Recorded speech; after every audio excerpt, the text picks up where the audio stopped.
Tonight, we will ask the candidates 9 different questions across 5 themes: the strategic plan, student life, campus culture, faculty and administration, and their visions for the college next year. Each team of candidates will answer 5 total questions and will have 3 minutes to respond to each question. Each team will answer 2 questions that only they will answer, and the remaining 3 questions will be asked of all candidates. Each team is free to divide the response time, that 3 minutes, between president and vice presidential candidates as they see fit. For the questions asked of all 3 teams, we will first hear each team's response and then allow each team a 2-minute rebuttal period to respond to the other team's proposals. First question. This question is directed to Team Ham and Lou only. You will have 3 minutes to respond. I'm going to take it in my hand now. Yes. This is awkward. Okay. And this is the first question. One of SGA's key functions is to fund, support, and charter clubs on campus. Many clubs are related to academic interests. For instance, many political science majors are involved in Marist Democrats and Marist Republicans. How will your administration act as a liaison between academics and clubs? We'd like to keep the idea that when I met with Incoco starting Marist Votes, which is a student-led initiative, not a club, she said, how can we help? So it's about not only being clubs, but it's about being initiatives. How can we work with the administration to make things run as effectively as possible? We know that the chartering process is long, and the bylaws situation isn't easy. And so it's ensuring that the clubs that are being made are going to be useful on campus. So in the last year, we had STAR Muslim Student Association, ladies, the STEP team, International Student Program,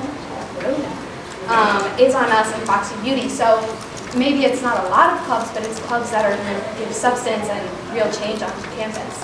I don't know if you would have anything to say about that. Yeah, it's also about getting rid of the red tape and the bureaucracy that's going on, especially for people on campus who have things that they believe in, such as politics or whatever it may be. It's giving them easier access to starting the clubs that they want to have on campus. Marist has developed plans with HealthQuest to open a medical school in 2022, renovations of Dyson, and various other plans for campus development, including the current McCann construction. Looking at the newly renovated steel plant and its effect on student life and culture, we are seeing more students of various backgrounds engage in the arts on campus. Our strategic plan includes 3 pillars: student success, innovation, and the social good. What is your plan to advance the dialogue between the student body and the administration regarding our 2019 to 2023 strategic plan? What specific offices on campus will you communicate with to carry out your proposals? All right. The easiest way to actually promote something is to be quite simple. It's to actually promote it. It's to go out there and do it. You need to go out there. It's a big campus. You need to go out there, hand out flyers. You need to go out there. You need to go door to door. You need to talk to the community and actually promote something. That's the only way it's actually going to get done. We all know what happens when a flyer gets put on a wall. Nobody reads it. You don't actually listen to someone unless they're in your face telling you about it. So the best way to promote all of these schools, all of this construction, all of the good that's about to come to Marist is to go out and tell the people what's going to come. Tell them what to look forward to. Have events. Bring people in to tell them what's going to happen. Because that's the only way you're going to generate interest, and it's the only way you're going to get people excited. And as far as having these activities and putting people out there, the office you talk to, that was in the question, you talk to student activities. They do so much good. They do so much good. They set up this whole room. Give them a hand.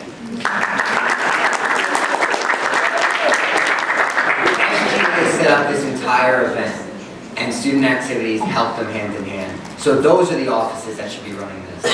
Academic offices, professors should be involved too. We're talking a new medical school. Professors should be out there telling the students how excited we should be for this new medical school.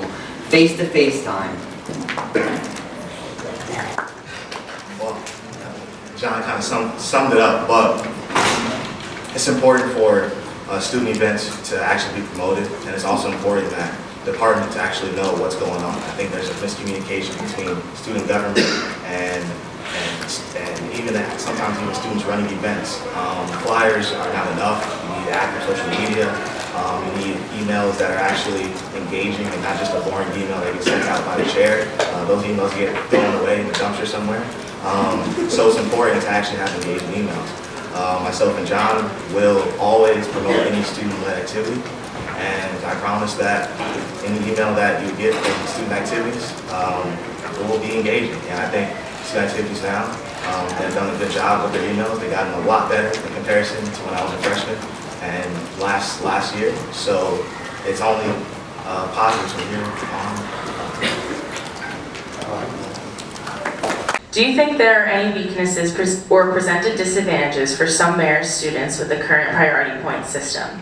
How do you plan to implement these changes or advance the current conversation regarding the system's role on our campus? What are some alternatives? So as of yesterday, President Yellen's office from SGA got the official stance on priority points and the most latest design, which is to get rid of it altogether. Unfortunately, the system is working for a specific kind of student. I feel very torn because I feel like I've benefited from this program as well as suffered from this program. As we've talked about student activities a lot, shout out to my peeps. We don't get points for working as hard as we do. These events don't just happen out of nowhere, and students are very involved on campus, but they're not always getting the recognition for it. On the other hand, right now, the way priority points are designed is through Club Dash, and it's a little bit outdated, and whoever is a club leader can attest to that. So on top of that, our office, after priority points are admitted, we go and we have a Google Drive of people complaining about not having enough priority points. And so when people don't go to the office, they might have the priority points and they might have gone to these clubs and they might have gone to these events, but they're not getting the points for it. And then on top of that, the system right now doesn't always benefit. There isn't a way to modify the system without it leaving someone at a disadvantage. So if you, thank you for those hands. So if you work on campus or off campus, how are we supposed to know if it's not through work study? Because if you're working on campus, how are we supposed to know? If you came in with credits, then that goes beyond the Marist academics, it goes onto cultural academics. So I'm lucky I came in with credits. So I was already at an advantage. I do well academically and I like being involved. So, but that's not necessarily the case. And so a lot of these issues are way beyond the Marist bubble, and if we can't fix them on the outside, how are we supposed to address them on the inside? I just have one other thing to say about the discriminatory practices of priority points, because a lot of the times people don't realize the imbalance that public schools have before people get to Marist. So a lot of the time, kids are disadvantaged by not having the same opportunity to be ready for college coming into Marist, but that starts as soon as, the priority points start as soon as you begin your freshman year. So I think that's an important thing to look at as well. Well, first of all, there is weaknesses in the system. I think if we move to a lottery system that is not based on priority points, there's going to be weakness in that as well. But personally, and speaking for John and I, we believe that keeping priority points is the best way forward. The reason why we believe that is the solution is because it promotes student engagement. And at the end of the day, student engagement not only is good for the individual, but it's also good for the school. The school doesn't want to have a decrease in club activity. That would be negative across the board for anybody. As a club leader, most clubs function on priority points. You go to a meeting your freshman year saying, okay, well, I'm going to go to this meeting because I actually want to enjoy it and potentially get an e-board spot one day, but we go based off for priority points. It's an incentive, and incentives make the world go around. Some of them are evil, but at the end of the day, incentives are definitely in our society. And John and I will definitely create a system that is beneficial for both. We believe in a hybrid system that keeps priority points, maybe lowers the GPA scale, and maybe even adds a work scale, and having a lottery at the same time. That benefits both sides. So even if you're a student that goes to everything and you're quote unquote a productive student and you get good grades, then hey, you'll be awarded. And even if you're a student that is working and that does get good grades and doesn't really have time to go to social events on campus with clubs, you could still potentially be lucky based off of a lottery. At the end of the day, a lottery's all luck. So if you're lucky enough, then hey, you'll be. Yeah, the whole purpose of priority points is to stay involved on campus. Mark said it right. Initiative, it almost makes the world go around. When you graduate, you get a job. You have two very comparable jobs, almost identical jobs. Which one do you most likely choose? You choose the higher salary, almost every time. It's initiative. It's nothing short of it. So if having priority points is what gets people to these clubs for the first time, then so be it. Because 99.9% of the time, they're going to get to these clubs for the purpose of a priority point and find out that they enjoy it. So if that's what gets them there, to find out what they like on campus, then why in the world would you change it? It doesn't make sense. It's going to do nothing short but decrease engagement and decrease students' willingness to engage on campus. The idea of like how Marist, the strategy plan of Marist, and how Marist is trying to be more diversified and inclusive environment for everyone on campus. I think the administration should know that everyone on campus is not from the same socioeconomic groups, and I think the system does disadvantage to those communities who are from lower income communities. So I think we should definitely eliminate the priority point system. And the reason being, I think we should not be clubs. Yeah, we need to have more members coming into these clubs, more members having this conversation. But to say that they only come for the incentives of them getting good housing is not the point of learning. We came to this school to actually learn, to test our character, to learn from what people actually say, and like learn how to like learn and like be better leaders in the future. Not to like get a good housing. Like honestly, we all came from, I would say Marist has the best housing ever, like regardless of where you live in. We should all be grateful. There are plenty of people in this world who don't have housing. So I would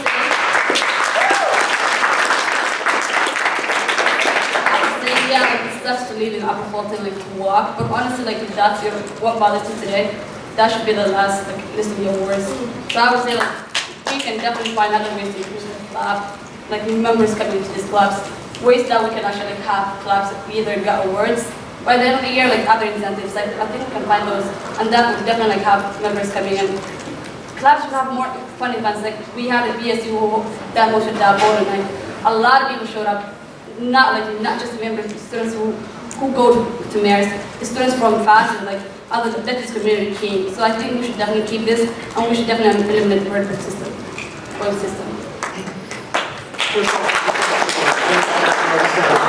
For coming tonight. Recently, a memo was put out through the SGA advising that a preferred system be used as a replacement for the priority point system, where top 4 housing choices would be allowed for students to choose where they want, and then it would be determined what houses students would live in.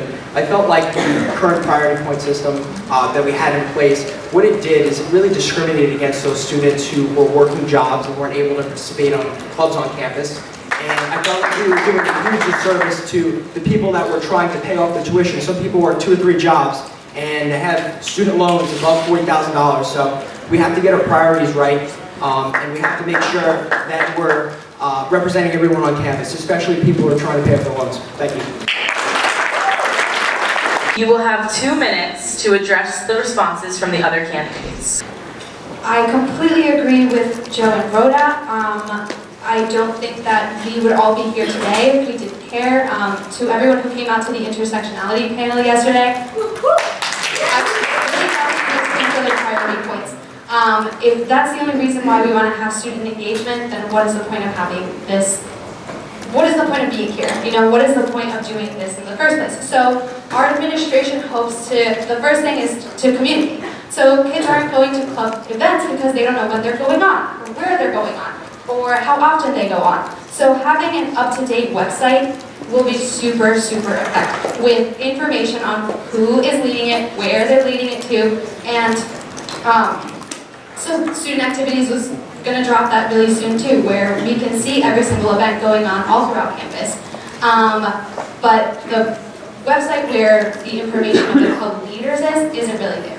One of the initiatives we'd like to bring on campus is similar to the For the Record event that happened last year. So for the freshmen that aren't there, the large pictures of students on campus that you've seen, we'd like to put very similar things, but of club leaders. So not just like PSU and FEM or psychology club, but also the club sports teams, as well as sports leaders, different leaders throughout campus, as well as who is in SGA. So part of that is just you go to what you feel that you're being listened to when you're being respected, and you get involved and get on e-boards because you feel like people can hear you and people are appreciating the work that you're doing. And so putting a face to a name of the different club leaders on campus, I think, will be something really cool. And kind of what we've tried to start with our social media. Well, John and I think we're going to continue to hold steadfast on our solution. Of course, there's discriminatory practice behind priority points. I think there's wrong practice behind the lottery system. But again, to please both sides of the campus, that some students want to keep it, some students don't want to keep it. At the end of the day, a hybrid system is the best way to go. It's the best route for this campus. The world is not going to, because something's wrong in the world, we're not going to fix it overnight. I think we need to really sit down and actually look at what's going on. And at the end of the day, I truly believe that the students should decide. I don't think I don't even think that the Assembly and the current Constitution should even vote on priority points. I believe you, as students, should vote on priority points. I would put it to a referendum. That's personally what John and I would do. I'll let John talk. Yeah, Mark has a great point. As far as the lottery system, for those of you who aren't familiar, I'm just going to clear it up. The lottery system, it's like the NBA lottery for the draft. So the more active you are in campus, working on campus could get you higher preference in the lottery system. Going to events on campus can get you higher preference in the lottery system. This lottery system, it's almost like balls in the big steel pinwheel, right?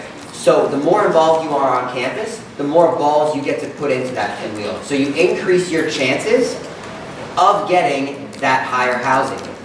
It's not entirely up to how involved you are, but how involved you are does play a factor.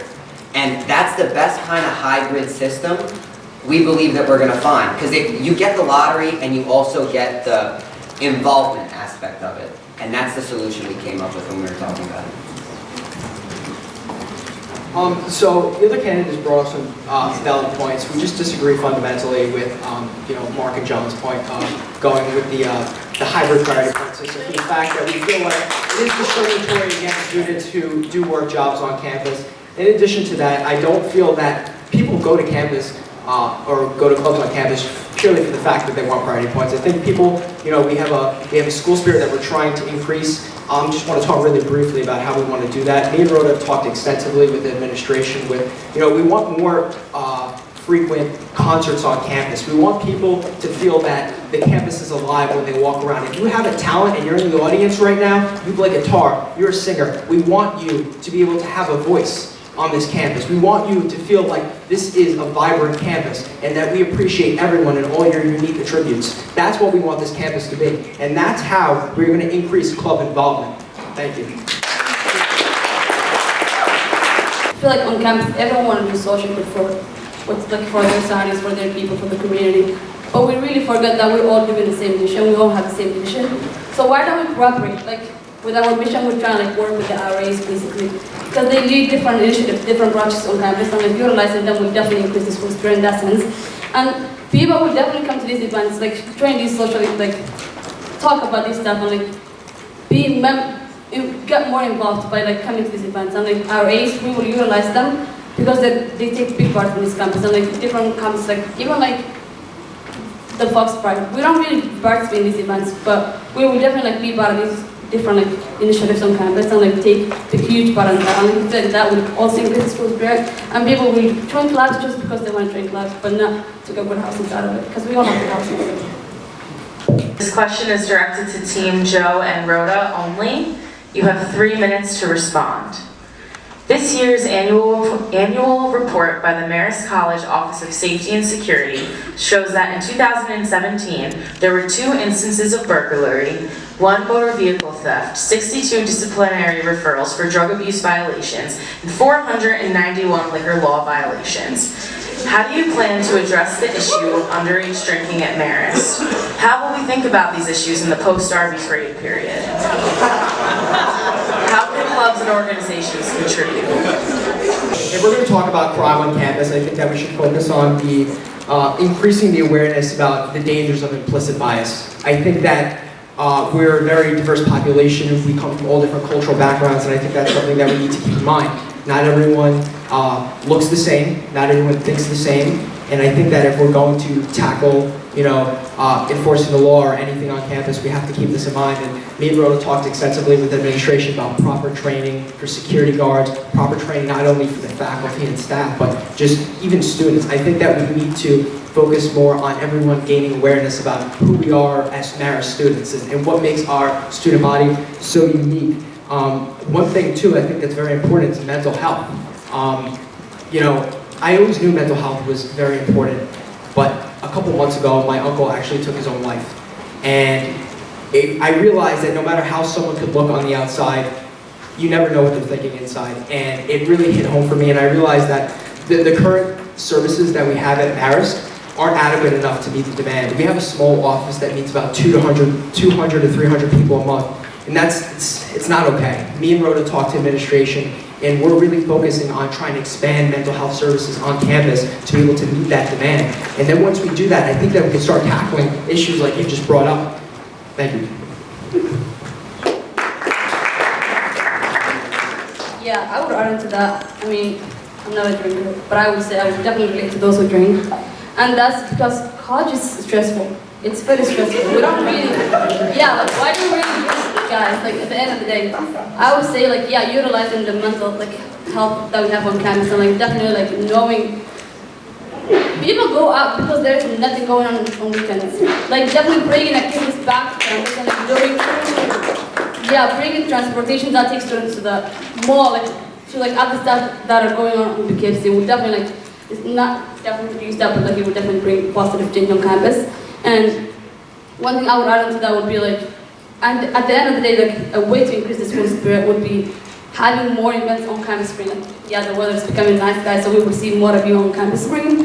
And, like, definitely, like, having fun stuff, fun activities, food trucks on campus. Like, we definitely, like, produce that and, like, have more. I feel like people do this because a lot of you guys just, like, see that as a way to release their, like, stress on life. And honestly, we can find better ways to utilize our energy and our time. So yeah, thank you for asking. This question is directed to Pam and Lou only. You have 3 minutes to respond. Does your administration have a plan to promote and/or sustain inclusivity on campus in race, gender, and other socioeconomic aspects? How will your administration handle allocations, communication between SGA Club Affairs Committee and club leaders, and the role of clubs in general in this respect? In regards to diversity on campus, I think it's very important for us to talk about diversity training and discrimination training on campus. Today, actually, SGA just announced new guidelines for security officers on campus about racial discrimination and racial biases. I think that can also be extended towards people with disabilities.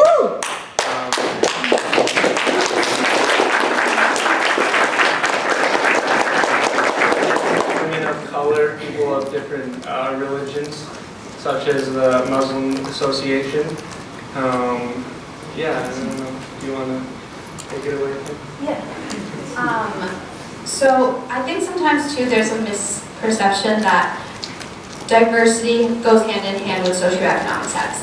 And oftentimes it does. I fall into that, like I'll be straight up. But it's about working with financial aid services to make sure that students feel supported financially here. It's one thing to say this is how expensive it's going to be, and then it's very different to say this is how much you're actually spending. And some of us have been blessed with how our parents handle things, and some of us are not so lucky. And it extends also past race and gender and social and how we look like, but sorry, I just lost my train of thought for a second. But it's very easy to get people on campus, but it's very hard to make them feel supported. And so that's something that we've been thinking a lot about and talking to different people about, because it's like initiatives that Rhoda's talking about. How are we getting people to providing transportation to different grocery stores, different food allocations, ones that are cheaper than the ones that we have. It's the initiative that SGA is starting about working with Dr. Cactus about how we handle swipes and how we handle how many meal swipes things are. The meal program right now is expensive. It's very, very expensive, and it's not realistic for everyone, and that doesn't necessarily mean that students are finding other ways of finding food. I think the food insecurity on campus is something really big, and we'd like to keep that momentum that's happening right now in SGA, speaking about those sort of topics right now. Do you want to talk about the, I lost my time, sorry. This question is directed to Mark and John only. You have 3 minutes to respond. According to an October 2018 Marist Circle article by news editor Alexandria Watts, the Marist College Office of Safety and Security Annual Security and Fire Safety Report for 2017 showed an increased number of reported rapes on campus and a relatively steady number of overall reported crimes. The report contained 2 dating violence offenses, 2 instances of fondling, and 6 rapes on campus in 2017, an increase from the 4 reported for the 2 previous years. Blaisdell also stated that one of the 6 recorded incidents of rape included in the annual report was a delayed report, meaning that that incident had happened before 2017. According to Director of Safety and Security John Blaisdell, it is not known if the increase of reports is due to a rise in crime on campus, or if students are just becoming more aware of and in turn comfortable with how to report these incidents. How will your administration contribute to the conversation regarding the issue of potential underreporting of sexual assault and harassment cases in the Marist community, both on campus and off? So, the best way to address, that's a mouthful, so I'm not going to repeat it, but the best way to address everything that's up there is through education. You need to educate people about not only the detriment of things such as rape, what you're doing to the other person. You need to educate people about the consequences, what you're actually putting that person through, what actually is behind the matter. And you're probably thinking, well, how are you going to educate them? We already have the Title IX course. Well, I think we can all attest. Most of us still get emails about that Title IX course, and that's a problem. It is. It's straight up a problem. So how are you going to educate effectively? One way to educate effectively is to get the campus involved. You bring in speakers, bring in events, host campus-wide events, and promote these events on campus for issues such as this. There are things called in-services for a reason. They're events used to educate others, and this is the perfect way to educate, especially college students, who don't necessarily have the time to sit down for 2 hours on their laptop, or who get distracted on their laptop. So why not have them go with a couple friends, get food, and get educated on something that actually matters.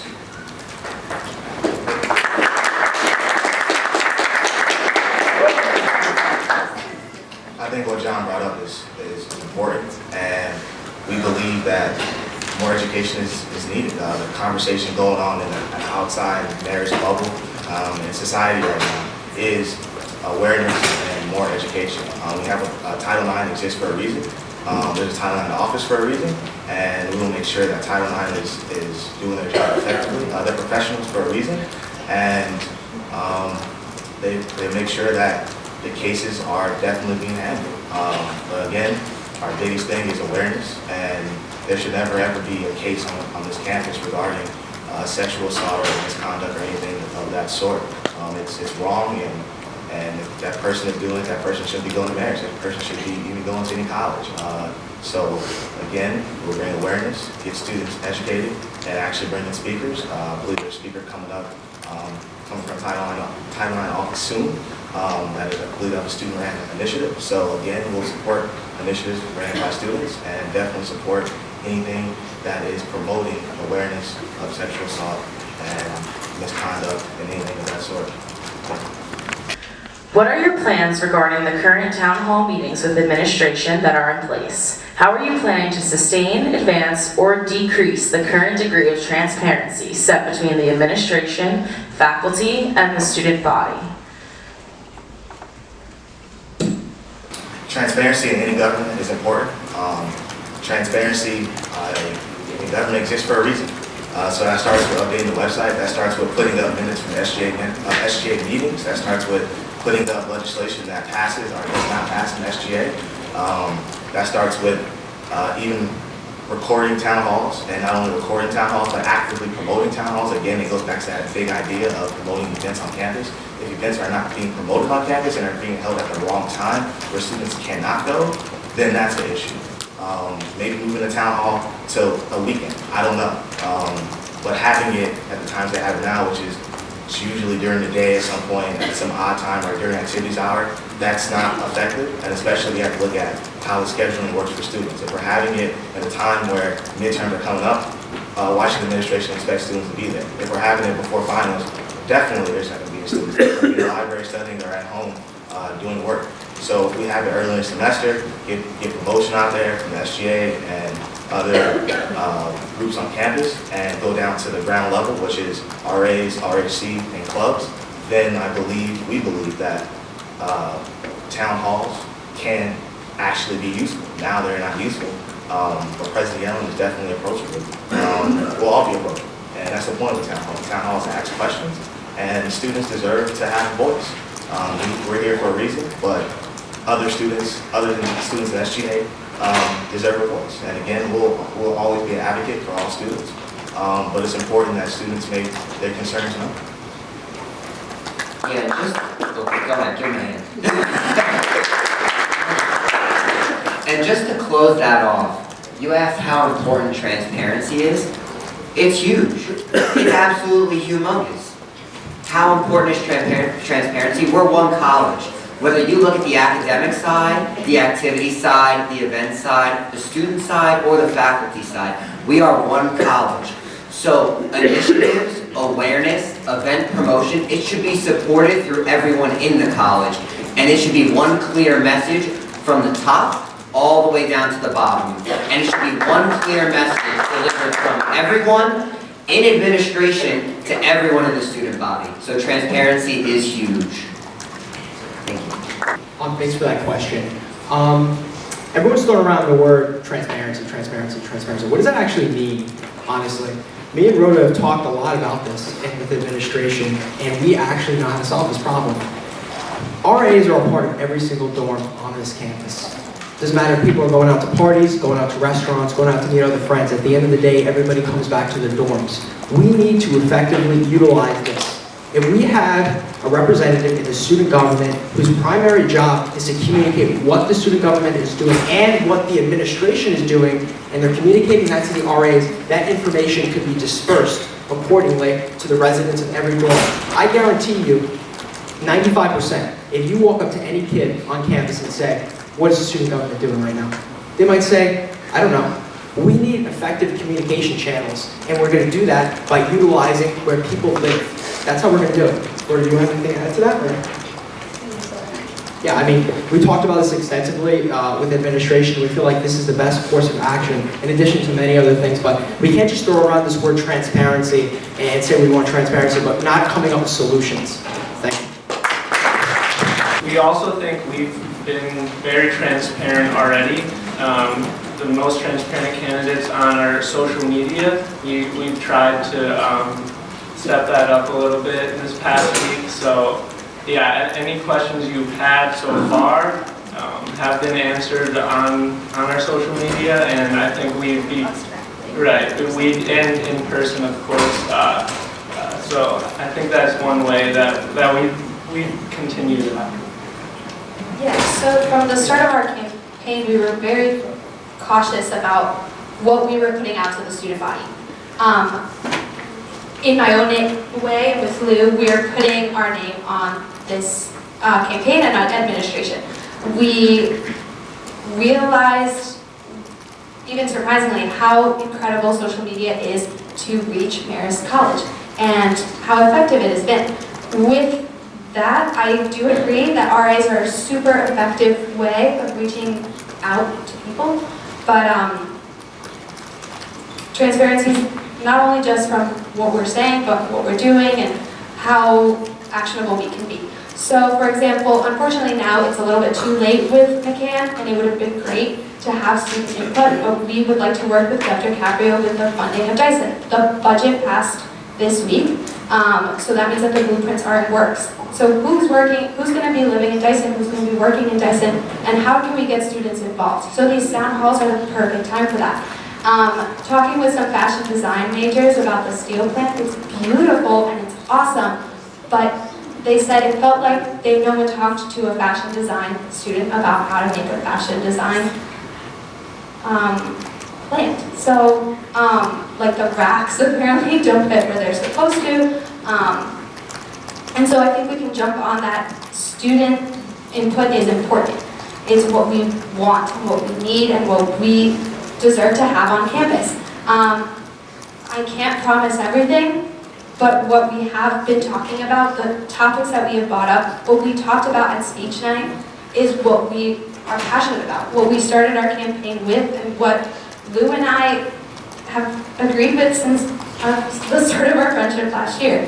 This isn't much addressing what other candidates say, it's just something I wanted to reiterate. Miss, it is absolutely phenomenal that you came out tonight. I mean this, Dr. Miss. Dr. Miss, I'm so sorry. I apologize. Doctor, it's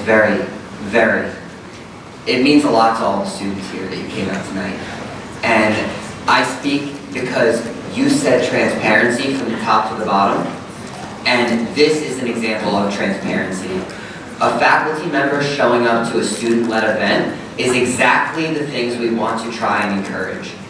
It is this type of all-for-one and one-for-all engagement that should be more, it should happen more often at this college. There should be more faculty showing up to student-led events, and there should be more students showing up to faculty events as well. It is one message throughout the college, and it needs to be developed. It needs to be delivered as one message. Thank you. Some of the responses by the other candidates did lack substance, we feel like.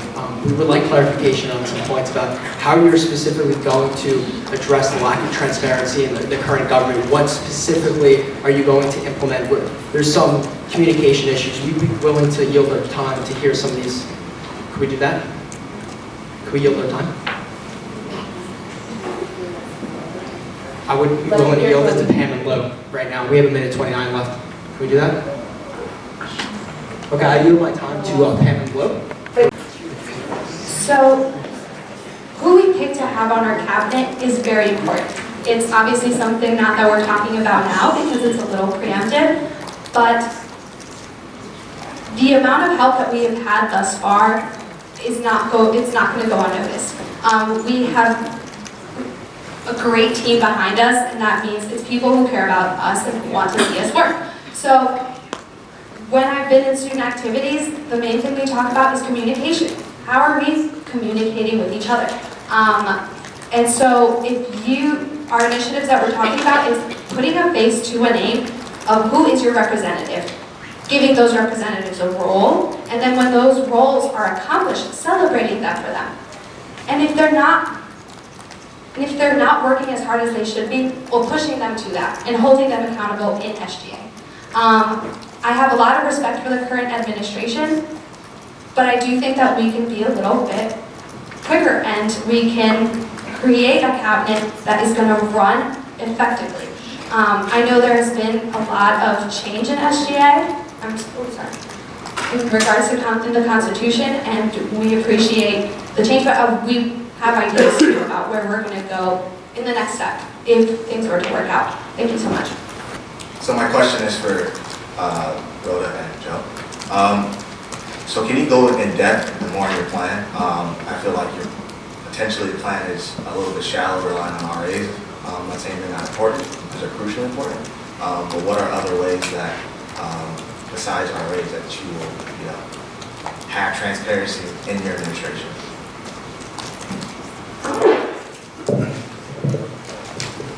Yeah, I think the RAs would definitely be one way of doing it. And I think you have also mentioned how utilizing the administration and the faculty on campus will also be another way of doing this as well. I feel like a lot of the times clubs are literally run by the students, and a lot of the stuff I was part of I was not part of it, but I mainly watched students do a lot of stuff with Black History Month, and I felt like it was literally led by students on campus, and I feel like the administration should do more job on doing a lot of stuff on this on the Black History Month, acknowledging the fact that we have students of color on campus and doing more events on campus. It's supposed students should not be the only ones doing these initiatives. I feel like both the administration should and the students should do this stuff more often, and I feel like with that there will be more transparency between the administration and the students as well. This whole time we've been talking about action plans and who you've been talking to with the administration. I'd like to know who you think your allies are. I'd like to clarify something. SPC puts on concerts I think it's once a month. There's open mic night as well as guest bought in. And so that goes back to maybe it's not being advertised in the right way, but that is happening. And so who are you talking to in the administration? We're talking to a lot of people, but SBC is talking about one concert a month. That's not what me and Rhoda discussed at all. We're talking about multiple concerts a month. This campus should be alive on a Friday, Saturday night. It should be alive. Yeah, and we should implement different programs. Like me and Rhoda were just talking about Rhoda. I think we should talk about that. I think we have done huge events on working with the history department and different departments on campus. We have done a lot of stuff with we worked a lot closer with econ professors. So I feel like using the econ department and different departments on campus to actually do these events. I think SPC is one way of doing this stuff, but I feel like we have reached different departments on campus, including housings. Throughout the time, we've heard a lot of different initiatives being brought up. So for example, one of them is moving SGA downstairs because of the EMS program that would be put up in where the SGA office is currently. So that means it's a better space, but how? So one of our constituents were commuter students. That's a commuter lounge. So Lou and I, when we were signing our petitions, we went down there and talked to them. We were like, how would you feel about us being down here potentially? How can we help? Would you feel accepted? Would you feel pushed around? So those are the kind of things where we're working just on our own terms, so that if we are being transparent with the student body, when we are higher up, that's going to translate. I think actions speak louder than words, and I don't know if you have anything to attest to that. Thank you. This question is directed to Joe and Rhoda only. You have 3 minutes to respond. We have recently seen a successful implementation of SGA-driven action and school spirit in the Marist flags on the light posts. How will you address school spirit and the general relationship between Marist athletics, the general student body, and the institution? So currently I'm the distance representative on campus, and I feel like freshman year coming in, I did not know what SGA was, or what it does, or what it did for students on campus. And I feel like this year I've learned so much about SGA and what it did, but I think we can improve the system, we can improve the administration. Because I definitely feel like not everyone on campus knows what SGA is. And I feel like Ted did a great job, thank you Ted, for reaching out to those on campus, because I definitely feel like he has laid the platform for this like administration, and we definitely want to do more in that sense. I feel like definitely utilizing the RAs, as I said, would help, but also like the transport, like currently I'm working on a project of bringing transportations on campus, so definitely like that would increase the school spirit. Students would like be willing. We have a huge social media presence. I feel like now people actually go to the athletic games to actually enjoy them, and the teams are doing way better this year, guys. So good job on that. Good job on going to those events. I feel like things like that would definitely increase the social like the school spirit, yeah. And like currently we're actually working on bringing a Fox statue, so that should definitely also increase the school spirit. Like I feel like coming back in like spring break, you saw like the red banners. I feel like that itself showed like that the campus was more alive, and like that showed like how you want to be more involved on campus. So like things like that like, definitely increase the school spirit as well. Yeah, I definitely agree with everything Rhoda said. In addition to that, I feel like that we need to be putting on more concerts and things for people to do on the weekend. In addition to that, I think, beyond, just activities, I think by keeping people on campus, by improving the variety of dining options, like people don't realize how there's a lack of gluten-free options in the dining hall. There are people that have to go to a little room where they pretty much eat chicken nuggets every other day. It's not right. We need to increase the variety of both Building D dining hall and the dining hall right over here. By doing that, we're going to keep people on campus and not suffocate our culture. We're going to increase school spirit, and we're going to make everyone happy. We have to bring people back to campus. That's the main thing me and Rhoda are talking about. From everything that she said and everything that we're talking about. Vote for Joe Sargent, vote for Rhoda Muhammad, vote for change. What is your administration's goal in 2019 to 2020? What is the main challenge that you will have to overcome in order to make anticipated changes and to meet this goal? Well, one of our main goals, it may be something really minute and small to start off, but starting with the SGA Constitution, it's important that we include class presidents. It's important that we take out the assembly and replace it with something else and revamp the Constitution. And from there, it's cutting through bureaucracy and red tape. There's a lot of red tape on campus. Red tape is there for a reason, but sometimes there's too much red tape. And with our administration, we definitely will try to cut red tape as much as possible. And we'll always be an advocate for students. We want to bring back the postal position in SGA to have data based off of student reactions, and it's cool having social media presence and having polls for Instagram and Facebook and things of that sort, but we need tangible data that we can take to the Board of Trustees and actually advocate for various different things. Again, we talked about something earlier, it's handling priority points, it's handling parking issues on campus, and it's focusing on mental health. Mental health is extremely important, and no one should ever feel that they're alone.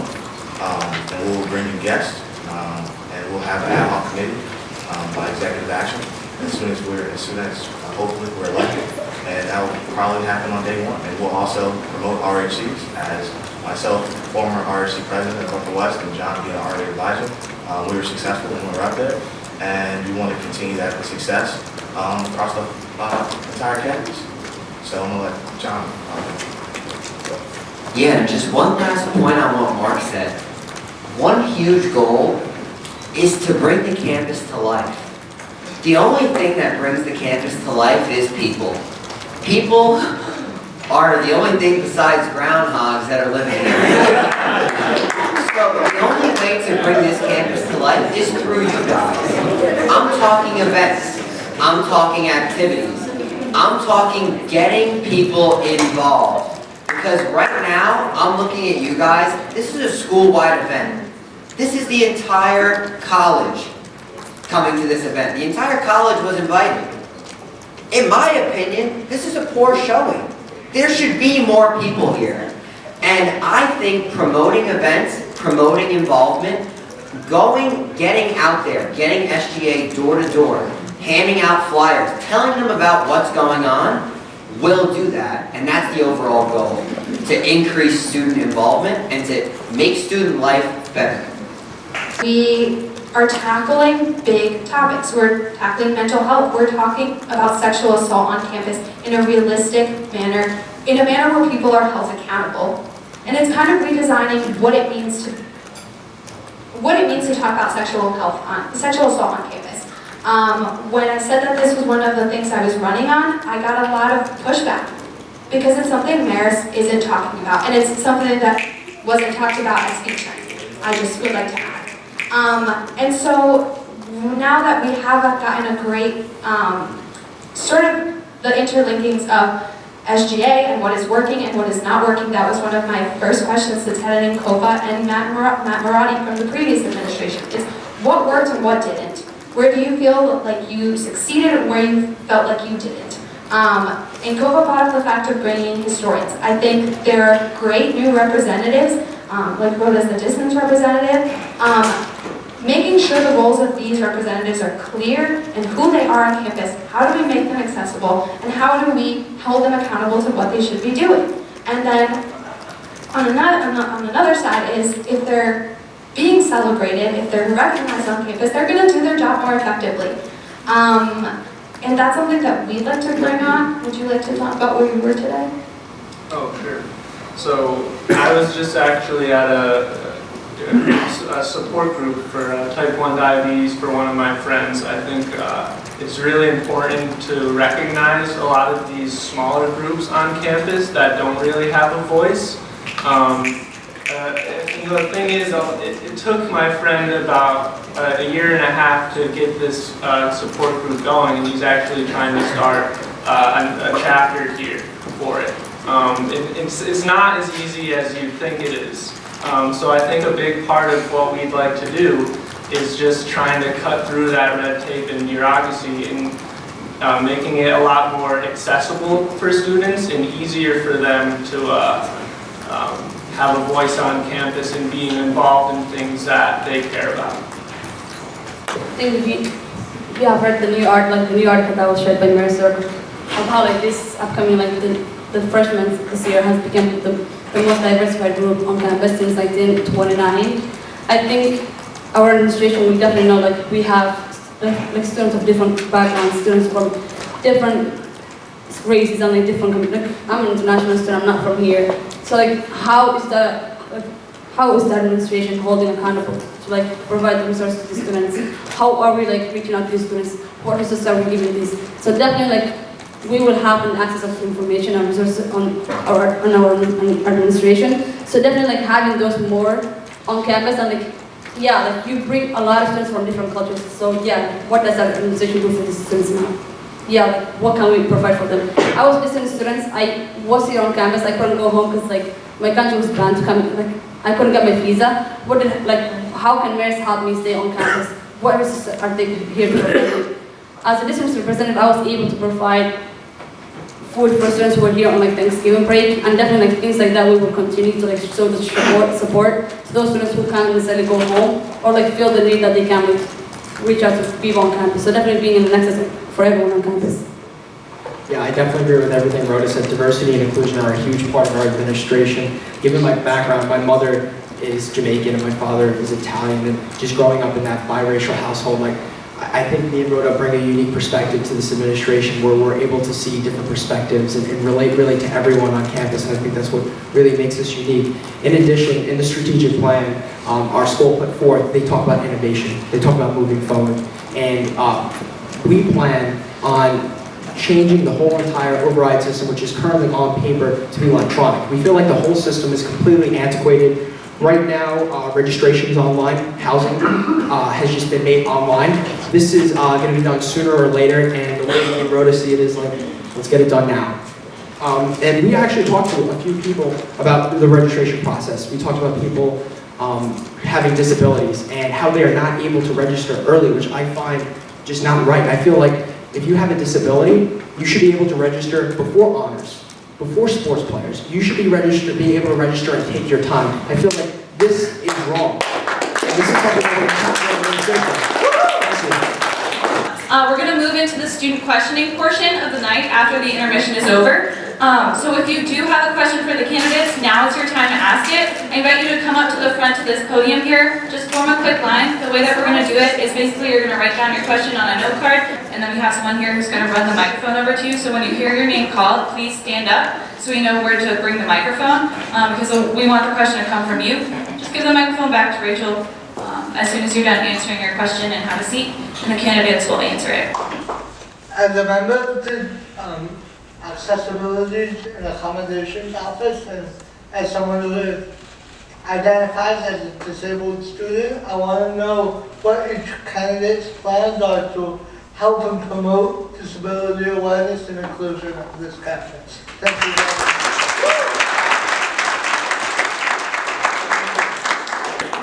So for those who may or may not know, the Diversity Inclusion Board and SGA is 2 years old. Shout out to Ted for being the OG chair for that. So we've been thinking a lot about how that could be representatives, how we can bring these different sorts of people into SGA. Shout out to Leah for this question. So I think one of the things that I've been thinking about, Lewis and I have been thinking about is, so with the creation of Dyson, making sure that it is as accessible as we can possibly make it.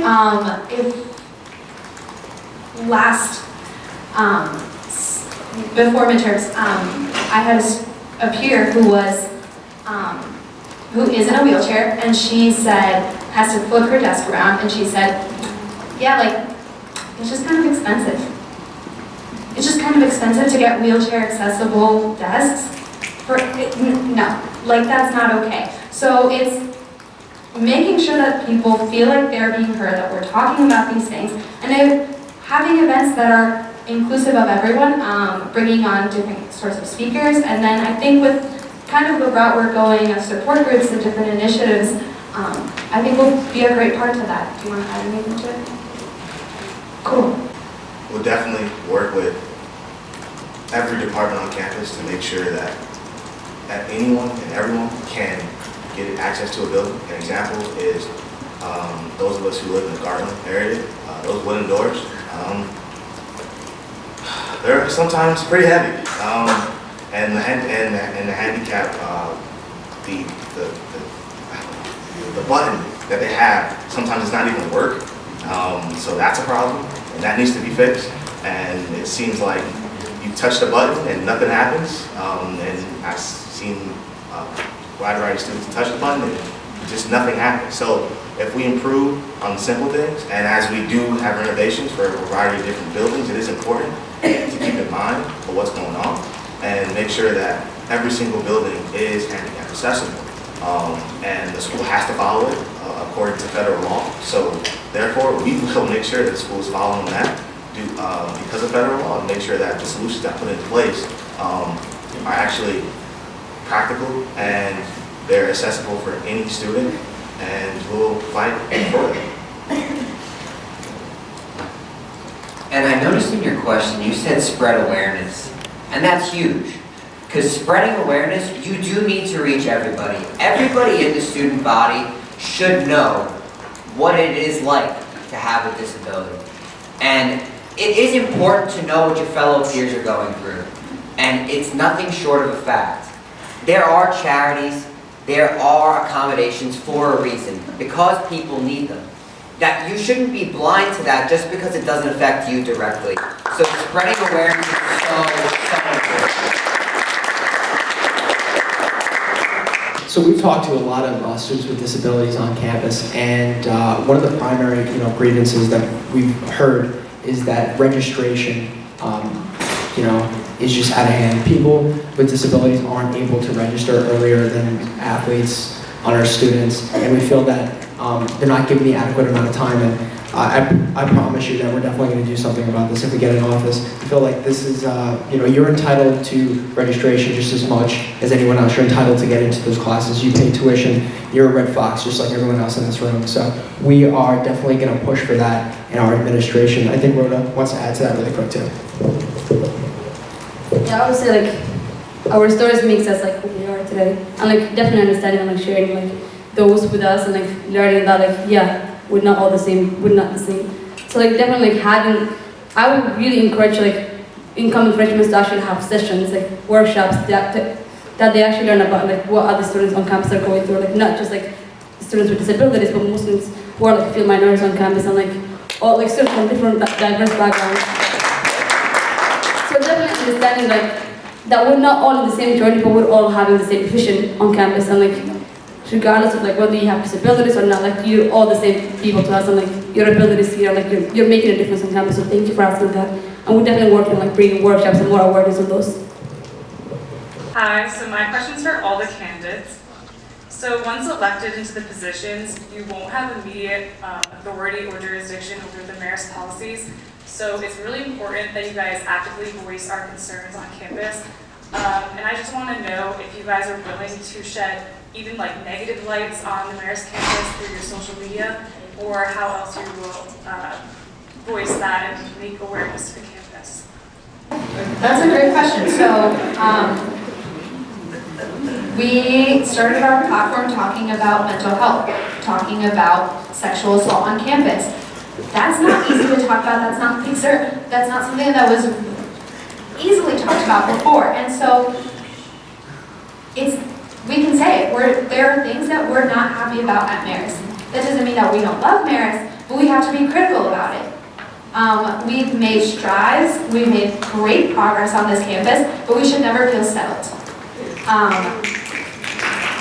Yeah, and I think that we both agree. And so there's a beautiful quote that says, "I'm sick and tired of being sick and tired."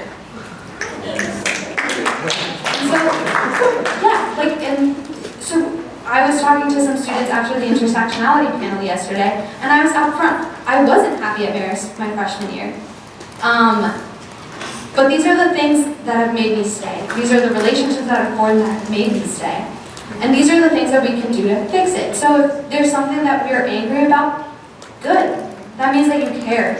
The fact that you're all here today, still at 11 at night, that means that you care. And I thank you so much for being here and hearing us.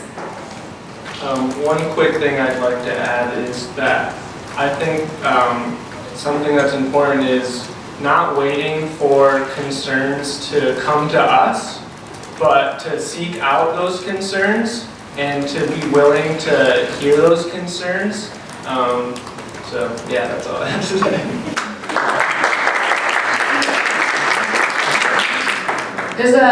Yesterday the mayor's circle, in the podcast, they asked me, do you think that you're going to get backlash?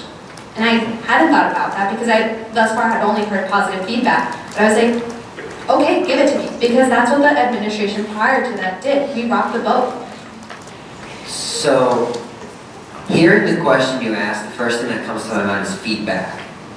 Because the only way you ever get something accomplished, the only way you ever know if you did something right is if you get feedback. So, you need to hear the people, you need to hear the opinion of the people that you just affected.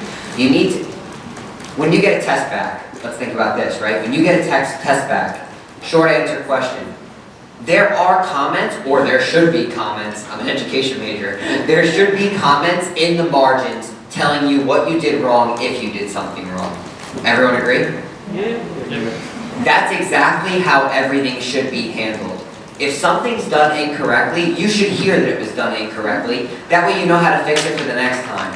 Life is about making adjustments, so if you're going to fall short on making those adjustments, then you're only putting yourself at a disadvantage. And you're not only hurting yourself, you're hurting everybody. You need to make the adjustments, and the administration in SGA needs to make adjustments to help everybody. That's the only way effective things are going to get accomplished. There are a lot of problems on campus, and me and Rhoda definitely aren't afraid to shed light on it, no matter what it is. Specifically, recently, a few black students at Marist were racially profiled by campus security and targeted. And the current administration has talked about,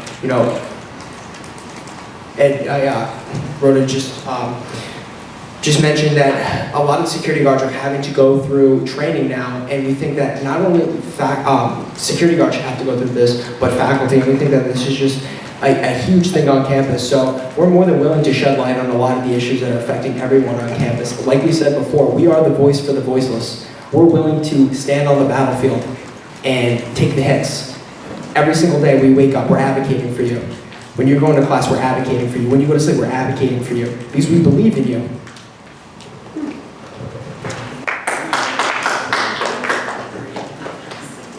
What I would add to that would be, yeah, like I think we should be realistic. This world is like crazy. Things happen every morning.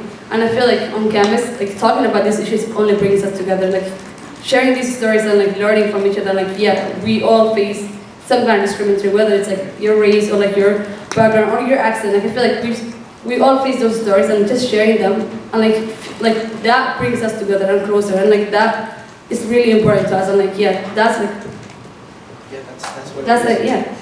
So my question is directed towards Mark and John. It's actually a question that was already asked, but I feel like there wasn't an actual answer given. So here's the question. The question was if there, the potential of there being underrepresentation by Title IX of the reports of rape and sexual harassment as well as sexual assault on campus, and what you guys would do about that if you think that's something that's actually happened. So as someone who's dealt with Title IX, I definitely feel like this is a thing because those numbers are really low even though we are a medium-sized school. So I just wanted you guys to answer that.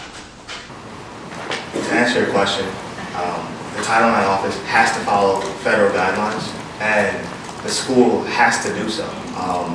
As an administration, we will bring awareness and shed light of sexual assault and misconduct and make sure that students are educated and aware. But at the end of the day, we have trained professionals on this campus that are dedicated their life to it, that dedicates hours to handling cases that are involving sexual assault, misconduct, etc.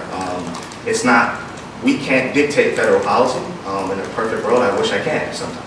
But we cannot dictate federal policy at all. And at the end of the day, it's whatever comes from Betsy DeVos and whatever comes from William Barr, who's the current Attorney General. And it's the job of the school to follow whatever policies are coming out from the Department of Ed.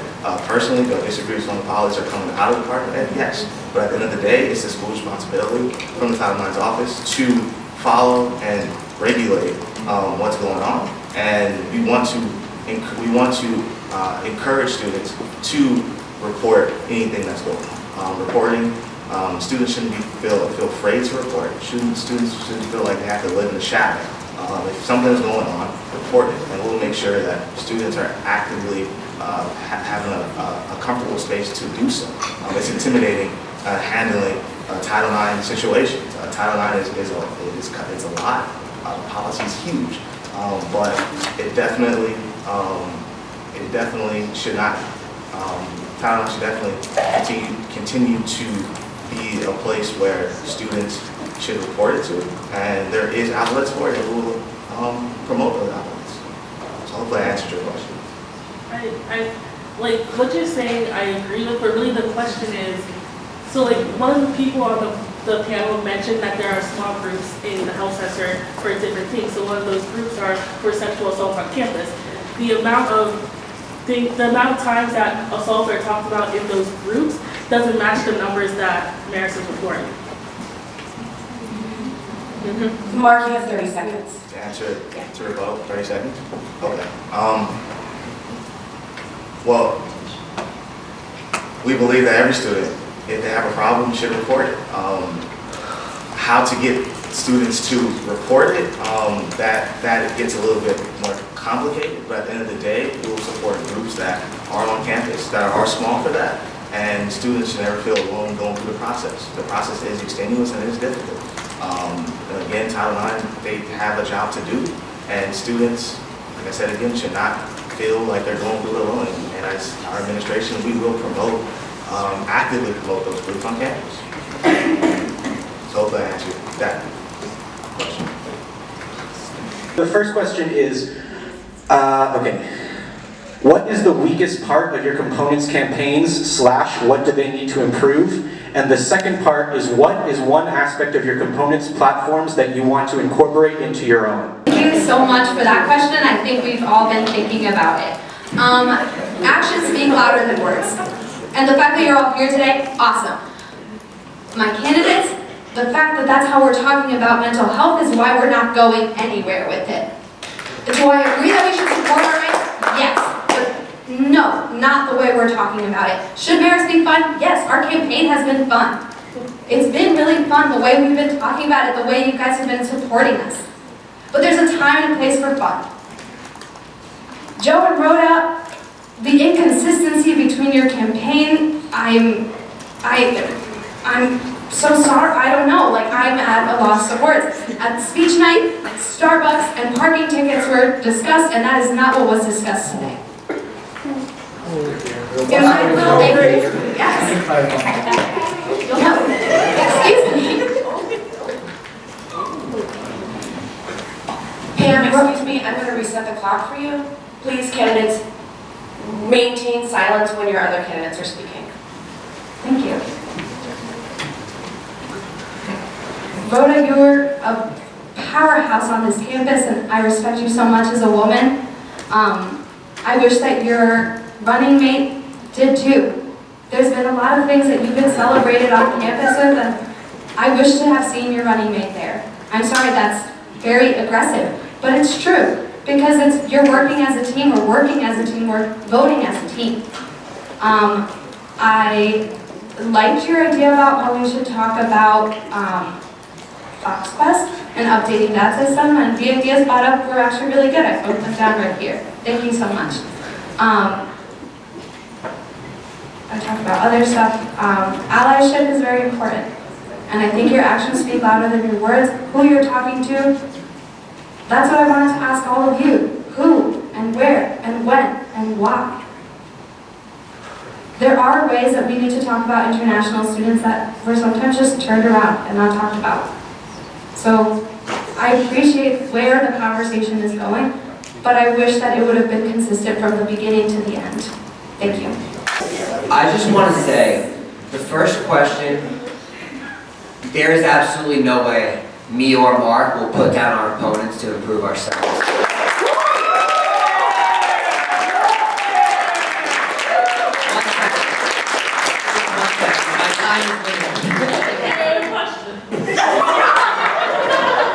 There's no, if you are going to vote for us, it's going to be because what we bring to the table.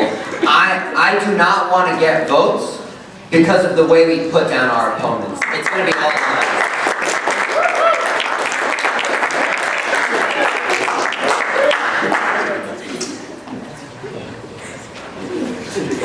Well, everyone's mentioned pretty good platforms thus far. Student life is important, and we will emphasize that as we mentioned. And again, we're all students, and most of us here are all friends, I hope. So again, we're all here, and we're all students, and at the end of the day, we're all one big family. Of course, there's always hardships in family, we all can agree, but at the end of the day, we're all family, and John put it correct. We're not going to put down neither candidate. We're not going to put down either candidates on my left, on my What about an right, improvement? left. Excuse me. What about an improvement that was also part of the process? So you don't have to put someone down, but you can give a positive critique. Okay. Well, again, like I mentioned before, the positive critique is that everyone up here has positive agendas. Now, I'm not going to go in depth on that because I feel like I don't have to. So therefore, like I said again, we're not going to put down anybody. And if we're going to win, we're going to win because we're honest with everyone that's here and all the students. And if we're going to lose because we were honest with everybody. So at the end of the day, we're not going to put down anybody. And that's all we have for you guys. Thank you. I think this is very interesting. Personally, for me, yeah, I'm black, but I also grew up in, I'm from Somaliland. So coming here, I did not really know my ethnicity. Yeah, to me, I honestly thought I was white. I didn't even think of color because I came from a community where everyone was the same. So coming on campus and seeing that 75% of Marist is predominantly white. And I think me and Joe, yeah, we're totally different. We have different ideas, and I think sometimes that's what brings us together because we both came we both have two different visions, but also like we're bringing both sides of Marist together. I feel like here, like how many Caucasian students do we have on campus? Who's even here? No one. Do you know why? Because we're all in literally like, yeah, majority. I mean, like, sorry guys, like yeah, we have few. But like here on this room, it's like predominant student of color. And I think, yeah, like both of us are like reaching out to different campuses, and I think that's like our strength. I would not like say bad things, but I think one thing that you guys both are like working on is like the teamwork you guys have, and I think all of you have like beautiful agendas that you guys try to do. But I think me and Joe is an incredible person. Like I feel like people on campus, you should be able to like have these conversations, not with your groups, but I feel like we give too little credit to the students, Caucasians on campus, I feel like. In regard to what some of the sentiments other candidates said, I'm just simply not going to respond. I'm personally offended by some of this stuff. I wish other candidates would get to know me better and really know what me and Rhoda represent. I always try to put my best foot forward and represent the people that believe in me. I'm deeply offended, and I wish maybe we can resolve this behind closed doors. And yeah, I would say, let me tell you something guys. On here, I feel like everyone on this room, we have different issues. Like, yeah, we care about sexuality, race on campus, all of these are important. But also understand, like, yeah, we're trying to have this, create this space where we can actually have this conversation, but also understand, like, the majority of this campus don't really care about this. So, like, understanding, like, why and, like, how to have these conversations on campus. Thank you.